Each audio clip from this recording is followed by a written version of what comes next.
வணக்க மக்களே, நாம இந்த ஆரோக்கியமான பதிவில் 60 வயதிலையும் நம்மளுடைய கை கால்களை பலம் பெற வைத்துக் கொள்வதற்கு நம்ம என்னென்ன மாதிரியான பழங்கள் எடுத்துக்கொள்ளணும், குறிப்பாக இந்த ஒரு பழம்லாம் எடுத்துக்கிட்டால் நம்மளுடைய கை கால்கள் வலிமையாக இருக்குன்னா அது என்னென்ன பழங்களை நம்ம எடுத்துக்கணும், அதே போல் கை கால்களை வலிமைப்படுத்திக் கொள்வதற்கான கூடுதலான உணவுகள்லாம் என்னென்ன அப்படின்றத விளக்கமாக பார்ப்போம். தினசரி செயல்பாடுகளுக்கு நம்முடைய கால்கள் நமக்கு வலிமையாக இருக்க வேண்டியது ரொம்ப ரொம்ப முக்கியங்க. கைகளும் கால்களும் அந்த 60 வயதிலுமே ஆரோக்கியமாக இருக்கிறதுக்கு உடற்பயிற்சிகளும் நம்ம செய்யணும். அந்த ஊட்டச்சத்துக்கள் அதிகமாக கைகளுக்கும் கால்களுக்கும் வழங்கக்கூடிய உணவுகளை நம்ம எடுத்துக்கணும். நம்மளுடைய உடல் ஏதாவது பணிகளில் விளையாட்டுகளில் ஈடுபடும் போது கை கால்கள் நமக்கு வலிமையாக இருக்கும். ஸோ நம்ம உணவுகளையும் கூடுதல் கவனம் செலுத்தணும் இல்லையா? அந்த உணவுகள் அந்தந்த பழங்களை பற்றி நம்ம விளக்கமாக பார்ப்போம். அதை பற்றி பார்க்கறதுக்கு முன்னாடி இந்த வீடியோவுக்கு மட்டும் ஒரு லைக் கொடுத்துட்டு இந்த தகவலை உங்களுக்கு தெரிஞ்சவங்களுக்கும் ஷேர் பண்ணிவிடுங்க. ஏன்னா இது அவங்களுக்கும் பயனுள்ளதாக இருக்கக்கூடிய ஒரு ஆரோக்கியமான பதிவு தான். இது போன்ற அப்டேட்ஸ்களை நீங்கள் தொடர்ந்து பார்க்கறதுக்கு நம்மளுடைய ஹெல்த் நியூஸ் தமிழ் சேனலை மறக்காமல் சப்ஸ்கிரைப் பண்ணி வச்சுக்கோங்க. பக்கத்தில் இருக்கக்கூடிய பெல் பட்டனையும் கிளிக் பண்ணி ஆல் அப்படின்ற ஆப்ஷனையும் செட் பண்ணி வச்சுக்கிட்டீங்க அப்படின்னா நாங்கள் போடக்கூடிய எல்லா அப்டேட்ஸும் உங்களுக்கு நோட்டிஃபிகேஷன் அடிக்கடி சேரும். சரிவாங்க மக்களை, இப்போ வீடியோக்குள்ள போயிடலாம். சிட்ரிக் அமிலங்கள் இருந்திருக்கக்கூடிய சிட்ரஸ் பழங்கள், இந்த ஒரு பழம் நீங்கள் எடுத்துக்கொண்டாலே உங்களுடைய அந்த கை கால்களை வலிமைப்பட வைத்துக் கொள்ளலாம். அப்படின்னா இந்த சிட்ரஸ் பழங்களை எடுத்துக்கொள்ளுங்க. 60 வயதிலுமே நீங்க கை கால்களை வலிமைப்படுத்திக்கலாம். இப்போ அதிகப்படியான கார்போஹைட்ரேட்ஸ்களை எல்லாம் தராம நம்முடைய உடலுக்கு அத்தியாவசியமான தாதுக்கள் மற்றும் விட்டமின்களை வழங்குவதில் சிட்ரிக் அமிலம் சிறந்ததுங்க. அது மட்டும் இல்லாமல் இது ரத்த கட்டுகளை நமக்கு அவிழ்த்து சீரான ரத்த ஓட்டத்தை மேம்படுத்துறதால உடலெங்கும் ரத்த ஓட்டத்தை பாய்ச்சும். இதனால கால்களுக்கும் போதுமான ரத்த ஓட்டம் பாய ஆரம்பிக்கும். இதனால் கால்கள் மரத்து விடுவது, கை கால்களில் வலி ஏற்படுவது, பிடிப்பு ஏற்படுவது, தசை பிடிப்பு ஏற்படுவது என எதுவுமே இருக்காது. ஆரஞ்சு பழம், திராட்சை பழம், எலுமிச்சம் பழம் போன்ற பழங்கள்ல பார்த்தீங்கன்னா சிட்ரிக் அமிலங்கள் இருந்திருக்கு. ஸோ இந்த சிட்ரிக் அமிலங்கள் இருந்திருக்கக்கூடிய சிட்ரஸ் பழங்களை நீங்கள் தொடர்ந்து உங்களுடைய உணவுகள் எடுத்துக்கொள்ளும் போது என்ன ஆகும்னா அந்த 50-60 வயதிலுமே உங்களுடைய கை கால்களை பலம் பெற வைத்துக் கொள்ளலாம். நீங்கள் ஆரோக்கியமாக இருக்கலாம். கிரீக் யோகாட் 60 வயதிற்கு மேற்பட்டக்கூடிய நபர்கள் எடுத்துக்கொள்ளும் போது கை கால்களை வலிமை பெற வைத்துக் கொள்ளலாம். கிரீக் யோகாட் அப்படின்றது பார்த்தீங்கன்னா அனைத்து அத்தியாவசிய அமினோ அமிலங்களையுமே கொண்டிருக்கக்கூடிய ஒரு வகை புரதம், புரோட்டீன் நிறைந்திருக்கக்கூடிய உணவுங்க. இது வழக்கமான யோகர்ட்டை காட்டிலும் கார்போஹைட்ரேட்ஸ் மற்றும் சர்க்கரை குறைவாக இருக்கக்கூடிய உணவு தான். ஏன் கார்போஹைட்ரேட் சர்க்கரை குறைவாக இருக்கக்கூடிய கிரேக் யோகர்ட் எடுத்துக்கணும்னா 50-60 வயதுக்கு அப்புறம் நம்ம அந்த கார்போஹைட்ரேட் சர்க்கரை இருக்கக்கூடிய கிரேக் யோகர்ட்லாம் எடுத்துக்கொள்ளும் போது நம்மளுடைய ரத்தத்தில் சர்க்கரையினுடைய அளவு அதிகப்படுத்தப்படலாம். அதாவது சுகர் ப்ராப்ளம் கூட நமக்கு ஏற்படலாம். ஸோ நாம தான் கவனமாக இருக்கணும். அதனால நீங்கள் கிரீக் யோகர்ட் வாங்கும் போது அதோடைய அந்த ஃப்ளேவர்டு வெரைட்டியில் செக் பண்ணணும். பெரும்பாலும் அதில் அதிக சர்க்கரையும் இருக்கும். அதை நீங்கள் கவனத்தில் வச்சுக்கிட்டு குறைந்த சர்க்கரை இருக்கக்கூடிய குறைந்த கார்போஹைட்ரேட் இருக்கக்கூடிய கிரீக் யோகர்ட்லாம் சாப்பிட்டீங்கன்னா 50-60 வயதிலுமே உங்களுடைய அந்த பிபி ப்ராப்ளம், சுகர் ப்ராப்ளம்லாம் இல்லாமல் கை கால்களை மட்டுமே நீங்கள் வலிமை பெற வைத்துக் கொள்ளலாம். உங்களுடைய உடலையும் ஆரோக்கியமாக நீங்கள் பராமரித்துக் கொள்ளலாம். பாதாம் பருப்புகள் 60 வயதிற்கு மேற்பட்டவர்கள் எடுத்துக்கொள்ளும் போது அவங்களுடைய கை கால்களை வலிமைப்படுத்திக் கொள்ள முடியும். காரணம், பாதாம் பருப்புகளில் புரோட்டீன் என்று சொல்லக்கூடிய அந்த புரதச்சத்து, பாலிஃபினால்கள் மற்றும் ஆன்டி ஆக்சிடென்ட்கள் இருக்குங்க. இது கை கால்களை நமக்கு வலிமையாக்கும். இது பார்த்தீங்கன்னா மற்ற புரதங்களோடு இணைந்து தசை மீட்சிக்கு, அதாவது மசில் ரெக்கவரி ஆகிறதுக்குமே உங்களுக்கு ஹெல்ப் பண்ணும். ஸோ குறிப்பாக பாதாம் பருப்பு உடல்களையுமே நமக்கு பலப்படுத்துங்க. இதுக்கு நம்ம பாதாம் பருப்பை ஸ்நாக்ஸ் மாதிரி டைம்லையுமே எடுத்துக்கலாம். இல்லைனா இரவு தூங்குறதுக்கு முன்னாடி சாதாரணமாக குடிக்கக்கூடிய நீரில் பாதாம் பருப்பு ஊற வச்சுட்டு மறுநாள் காலையில் அப்புறம் வெறும் வெயிட்ஸில் அந்த பாதாம் பருப்புடைய தோலை நீக்கிட்டு எடுத்துக்கிட்டோம் அப்படின்னா அந்த பாதாம் பருப்புடைய தோலில் என்சைம் தடுப்பான் இருக்கும். அதனால் அதை நம்ம நீக்கிட்டு எடுத்துக்கிறோம். அந்த மாதிரி எடுத்துக்கொள்ளும் போது ஊட்டச்சத்துக்கள் நமக்கு விரைவில் கிடைக்கும். அது உறிஞ்சப்பட்டதுக்கப்புறம் மருத்துவ நன்மைகளும் விரைவில் கிடைக்கிறதால கை கால்களை 60 வயதிலுமே உடனே நீங்கள் ஸ்ட்ராங் பண்ணிக்கிறதுக்கெல்லாம் பாதாம் பருப்பு எடுத்துக்கலாம். கோழி நெஞ்சுக்கறி 60 வயதிற்கு மேற்பட்டவர்கள் எடுத்துக்கொள்ளும் போது அவங்களுடைய கை கால்களை வலிமைப்படுத்திக் கொள்ள முடியும். கோழியினுடைய நெஞ்சு பகுதியானது அதிக புரோட்டீன், புரதம் மற்றும் அந்த குறைந்த கலோரிகள் கொண்டு இருக்குங்க. இது பாடி பில்டர்களுக்கு பல நன்மைகளை வழங்கும். மேலும் இது கால்களை வலிமையாக்குறதுக்கு ஹெல்ப் பண்ணும். அத்துடன் உடல் அமைப்பு லீனாக பராமரிக்கப்படுவதற்குமே கோழி நெஞ்சுக்கறி நமக்கு குறிப்பாக ரொம்ப ரொம்ப ஹெல்ப் பண்ணும்.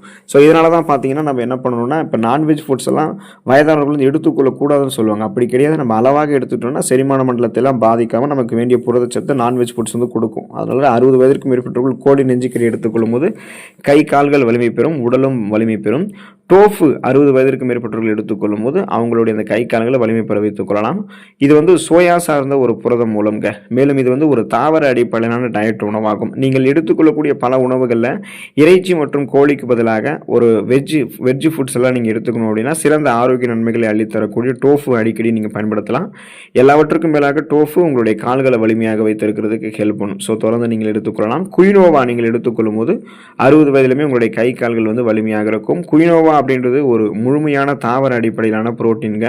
இது பார்த்தீங்கன்னா மேலை நாடுகளில் அதிக புழக்கத்தில் இருக்கக்கூடிய சிறு தானியம். ஆனால் இது நம்மளுடைய ஊர்லேயுமே பாப்புலர் தான், இந்தியாவிலுமே பாப்புலர் தான்.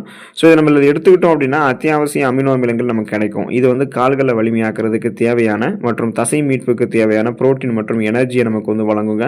அதனால் குயினோ அமினோவாவை கண்டிப்பாக நம்ம வந்து மறக்காமல் எடுத்துக்கொள்ளணும். இப்படி எடுத்துக்கிட்டோம் அப்படின்னா அந்த 60 வயதிலுமே நம்மளுடைய கை கால்கள் உடல்கள் எல்லாத்தையுமே வலிமை பெற வைத்துக் கொள்ளலாம். பீன்ஸ் காய்கறி நம்ம எடுத்துக்கொள்ளும் போது நிறைய பீன்ஸ் வகைகளை நம்மளுடைய உணவுகளை சேர்த்துக்கிறோம்னா 60 வயதிலுமே கை கால்கள் வலிமையாக இருக்கும்.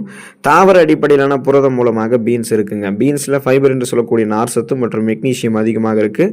இது தசை செயல்பாடு மற்றும் ஒட்டுமொத்த இயக்கத்தை வந்து சிறப்பாக வைக்கிறதுக்கு ஹெல்ப் பண்ணும். மேலும் பீன்ஸை வந்து நம்ம முழு கோதுமை அரிசி, முழு பாஸ்தா அல்லது சோளம் போன்ற தானியங்களோட சேர்த்து எடுத்துக்கொள்ளும் போது அது தசை வளர்ச்சிக்கு அவசியமான அதிக அளவு மற்றும் உயர்தர அமினோ அமிலங்களையுமே நம்மளுடைய உடலுக்கு வந்து வழங்குங்க. ஸோ பீன்ஸ் வகைகள் எடுத்துக்கொள்ளும் போதும் கை கால்களை 60 வயதிலுமே நம்ம வலிமை பெற வைத்துக் கொள்ளலாம். உப்பு நீரில் வாழக்கூடிய மீன்களை 60 வயதிற்கு மேற்பட்டவர்கள் எடுத்துக்கொள்ளும் போது அவங்களுடைய அந்த கை கால்களை வலிமை பெற வைத்துக் கொள்ள முடியும்.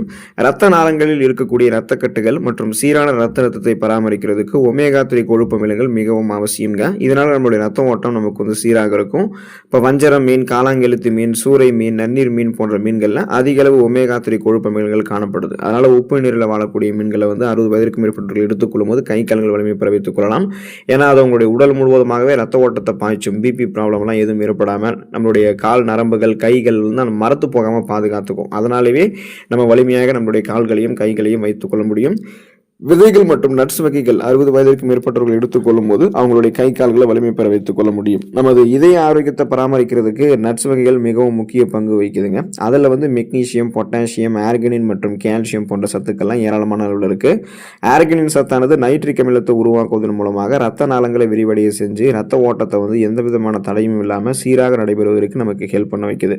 இப்போ வால்நட்டு, ஹேசல் நட்டு, முந்திரி பருப்பு மற்றும் பாதாம் பருப்பு போன்ற நட்ஸ் வகைகளில் ஆர்கனின் உள்பட பல ஊட்டச்சத்துக்கள் வந்து நமக்கு காணப்படுதுங்க. ஸோ விதைகள் மற்றும் நட்ஸ் வந்து நம்ம தொடர்ந்து சுழற்சி அடிப்படையில் வந்து எடுத்துக்கொள்ள வேண்டியது அவசியமாக இருக்குது.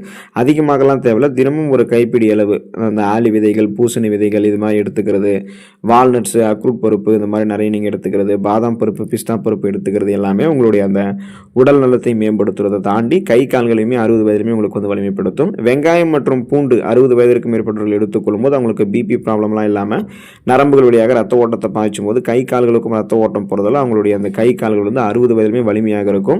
நமது ரத்த அழுத்தம் மற்றும் இதயம் ஆரோக்கியம் ஒன்றுக்கொண்டு தொடர்புடையதுன்னு தெரிஞ்சுக்கோங்க. ஸோ நம்மளுடைய நரம்புகளில் இறுக்கங்கள் தென்படாமல் நரம்புகள் வழியாக ரத்த ஓட்டம் போதுமான அளவுக்கு உடலெங்கும் பாயும் போது இதயத்துக்கும் ரத்த ஓட்டம் போதுமான அளவுக்கு பாயும். இதனால் மாரடைப்பு, பக்கவாதம் எல்லாமே ஏற்படாது. அதனால தான் பிபி ப்ராப்ளத்தை நம்ம கண்ட்ரோல் பண்ணிட்டோம்னா இதயமும் ஆரோக்கியமாக வைத்துக் கொள்ளலாம்.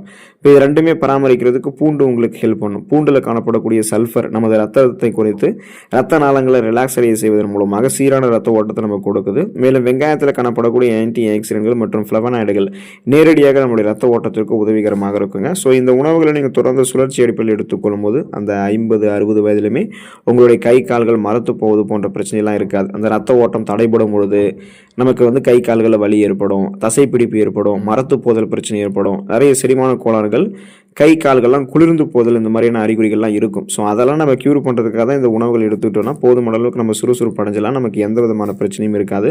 ஸோ நீங்கள் இந்த உணவுகளை தொடர்ந்து சுழற்சி அடிப்படையில் எடுத்துக்கொண்டு அந்த 50-60 வயதிலுமே உங்களுடைய கை கால்கள் உடல்களை வலிமை பெற வைத்துக் கொள்ளுங்கள். ஒரே ஒரு பழமெல்லாம் எடுத்துக்கணும்னா அதுக்கு நீங்கள் இந்த சிட்ரிக் அமிலங்கள் இருக்கக்கூடிய சிட்ரஸ் பழங்கள் எடுத்துக்கொள்ளலாம். தொடர்ந்து ஆரோக்கியமான இந்த பதிவுகளை நீங்கள் வந்து வாட்ச் பண்ணிகிட்டே இருங்க. தொடர்ந்து உங்களுடைய உடல்களையும் ஆரோக்கியமாக வைப்பதற்கான நடவடிக்கைகளை மேற்கொள்ளக்கூடிய வாய்ப்பை பெறுங்க. அடுத்த ஆரோக்கியமான பதிவில் மறக்காமல் சந்திப்போம். நன்றி மக்களே.